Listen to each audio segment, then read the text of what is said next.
இதை திறந்து பார்த்துக்கலாம். மீன் வந்து நல்லா வெந்துருச்சு.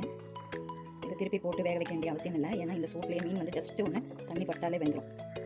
அதனால் நல்ல டெலிஷியஸான ஒரு ஃபுட்டு. லஞ்சில் சோறு கூட சப்பாத்தி கூட எல்லாம் சாப்பிடலாம்.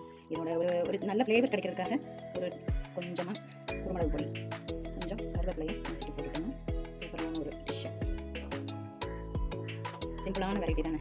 பழைய தேங்காய் சட்னி இருந்தால் கூட, காலமத்த தேங்காய் சட்னி இருந்ததுனா கூட அந்த தேங்காய் பீஸெல்லாம் மாற்றிட்டு ஒரு ஸ்ட்ரெயினரில் வச்சு அதை ஸ்ட்ரெயின் பண்ணிவிட்டு அந்த தேங்காய் சட்னியோட அந்த பாலை ஊற வச்சிடலாம். அதுலேயே ஊறிட்டு இருக்கும். அதுக்கப்புறமேலே இதெல்லாம் தயார் பண்ணிவிட்டு ஒரு அரை மூடி தேங்காய் பால், நல்ல கெட்டியான தேங்காய் பால் எடுத்துகிட்டு இதில் போட்டால் சும்மா சூப்பராக. வேறு கறி ஒன்றுமே வேண்டாம், இது மட்டும் போதும். வேணும்னா ஒரு அப்பளம் வச்சுக்கலாம். ரொம்ப டெலிஷியஸான சாப்பாடு. இதை நீங்களும் வீட்டில் செஞ்சு பார்த்துட்டு கமெண்ட்டில் ஷேர் பண்ணுங்கள். நன்றி.